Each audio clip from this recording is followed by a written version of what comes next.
আসসালামু আলাইকুম রহমতুল্লাহ। মুফতি হাবিবুর রহমান মিসবা উনি একটি আলোচনা করেছেন যে বাংলাদেশ হেফাজতে ইসলাম, এরপরে বাইতুল মোকাররমের খতিব মালেক সাহেব এবং মধুপুরি পীর সাহেব থেকে শুরু করে কওমি ঘরানার যত বড় বড় আলেম আছেন এবং মাদ্রাসা হাটহাজারী মাদ্রাসা থেকে শুরু করে যত কওমি মাদ্রাসার যত বড় বড় প্রতিষ্ঠান আছেন, বড় বড় আলেম আছেন, ওলামায়ে কেরাম আছে, সকলেই হাত পাখার পক্ষে সাপোর্ট করতেছেন এবং হাত পাখায় ভোট দেওয়ার জন্য তারা বলতেছেন এবং অনেকে তাদের ইমানও নেই এ ধরনের বক্তব্য দিচ্ছেন। এগুলোর মধ্যে কোনটা সঠিক এবং কোনটা আনসঠিক এটা নিয়ে একটু আলোচনা করি আমরা। প্রিয় দর্শক, হেফাজতে ইসলাম বাংলাদেশ চেয়েছিল জোট থেকে যাতে ইসলামী আন্দোলন বাংলাদেশ সরে যাক, কারণ হেফাজতে ইসলাম বাংলাদেশ চরমনাই পীরের দলটাকে সাপোর্ট করে, বর্তমানে যে হেফাজত ইসলামরা রয়েছে সাপোর্ট করে এবং কি তারা চায় তারা যেন সরে যায়। এবং হাটহাজারী মাদ্রাসা থেকে শুরু করে কওমি যত বড় বড় শিক্ষা প্রতিষ্ঠান রয়েছে সবাই কিন্তু যখন জোট থেকে বের হয়ে যায় তখন হেফাজতে ইসলামের আমির মুহিবুল্লাহ বাবনগরী উনি অভিনন্দন জানিয়েছেন। এবং এই গত কয়েকদিন আগে হাটহাজারী মাদ্রাসার ছাত্র, যিনি আমার ফ্রেন্ড, আমার সাথী ভাই বলতে আমরা একসাথে করছি, নুরানি প্রশিক্ষণ করেছি। বয়সে উনি আমার 1-2 বছরের ছোট হবে, ঠিক আছে। তো ওনার তথ্য নিয়ে আমি জানতে পেরেছি, উনি বলছে যে হাটহাজারী মাদ্রাসার মধ্যে হুজুরের নামটা আমার মনে আসতেছে না, যাই হোক, সবাইকে বলছে তোমরা তো বাবারা তোমরা বাইরে যাচ্ছ, সামনে নির্বাচন, সবাই হাত পাখা প্রতীকে ভোট দিবা, এগুলো সবাই বলতেছে। তো এ নিয়ে কি বোঝা গেল, তারা কিন্তু কওমি ওলামায়ে কেরাম, কওমি ঘরানার যত আলেম রয়েছে এটা কিন্তু সবাই একই সাথে ঐক্যবদ্ধতা আছে। উনি যেটা বলছে ওটা কিন্তু রাইট, কিন্তু যে ঈমানের বিষয়ে আসলে দেখা গেছে অনেক সময় দেখা যায় মানুষ দুই একজনের কারণে সবাইকে বলে, এটা কিন্তু ঠিক নয়। প্রত্যেকটা দলের মধ্যে কিছু আগাছা থাকে, এই আগাছাগুলো দলের বদনাম করে। তেমনিভাবে তাদের মধ্যে, জামাতের মধ্যে এরকম কিছু আগাছা আছে যারা সমস্যা করতেছে, ঠিক আছে। তো তাদের নিয়ে কি বলবো, ঠিক আছে। আসলে বাংলাদেশ জামাতে ইসলামের কিছু ভাইরা বলতেছে, এমন কিছু কথা বলতেছে যেটা আসলে শিরকি কথাবার্তা। যেমন একজন বলতেছে রোজা আর পূজা একই সাথে হয় এবং কি তারা মূর্তি পূজা যেগুলো, এগুলোকে তারা এমনভাবে কথা বলতেছে, তারা সাপোর্ট দিচ্ছে।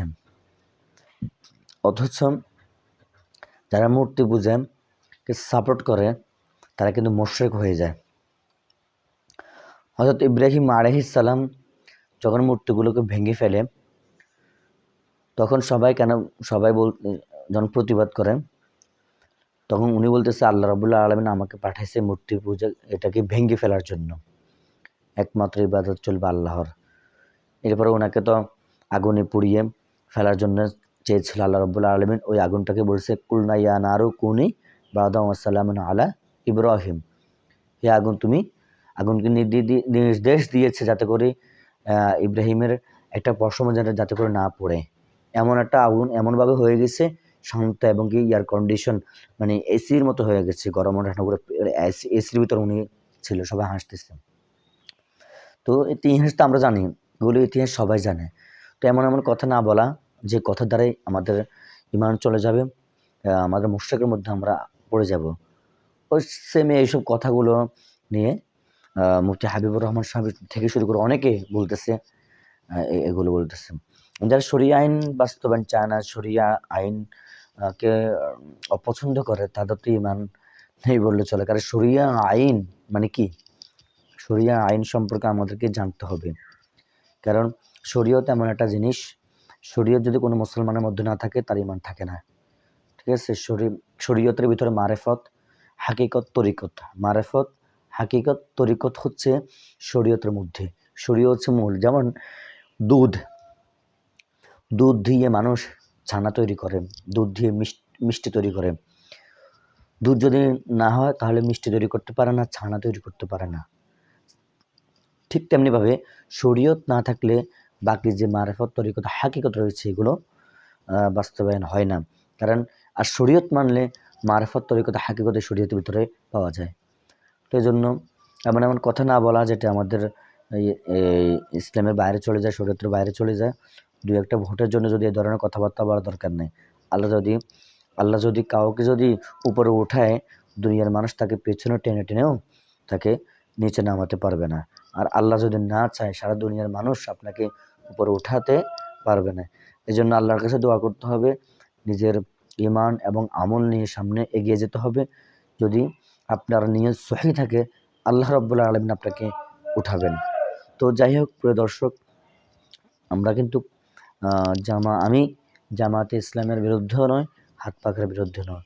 যেটা মূল কথা সেটাই বলতে হবে। কারণ আমার এই চ্যানেলের মধ্যে বিভিন্ন ধরনের মানুষ আছে, উল্টাপাল্টা এক পক্ষের পক্ষপাতিত্ব নিয়ে আলোচনা করলে আমার কিছু সাবস্ক্রাইবার যারা রয়েছে তাদের কষ্ট পেয়ে থাকবে। তাই এমন আলোচনা করি যেটা আপনার যুক্তিসঙ্গত।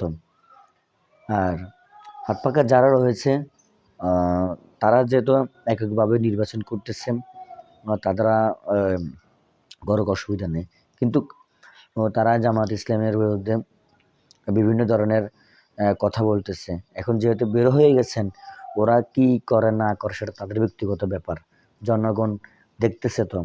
এখন আপনি এটা না বলে, এই জামাত ইসলামের বিরুদ্ধে না বলে আপনাদের যে অবস্থান আছে এই অবস্থান সম্পর্কে বলুন, এবং আপনাদের কি করবে সেগুলো নিয়ে বলবেন। আপনারা ক্ষমতা আসলে ভবিষ্যতে কি করবে সেগুলো বলেন, এবং মানুষের ধারে সুন্দরভাবে প্রচার করেন। একজনের বিরুদ্ধে গিয়ে শেখাত না করে আপনাদের কাজটা আপনারা করেন, তাহলে ইনশাল্লাহ আপনারা এগিয়ে যেতে পারবেন। কারণ যারা গিবত শেখায়ত করে, এখন বাংলাদেশের মানুষ এগুলো পছন্দ করে না। যে আপনি একজনের বিরুদ্ধে গিবত শেখায়ত করতেছেন, তো উল্টা মানুষ আপনাকে বলবে যে, সত্য হলে বলবে যে এই শুধু আসছে শুধু মানুষের পিছনে লাগার জন্য। তো এগুলো না বলে সুন্দরভাবে ধারাবাহিকতাভাবে আপনারা এগিয়ে যান। ইনশাআল্লাহ আশা করি আপনারা সাকসেস হতে পারবেন। আল্লাহ রাব্বুল আলামিন আমাদের সবাইকে দিনের জন্য কবুল করুক।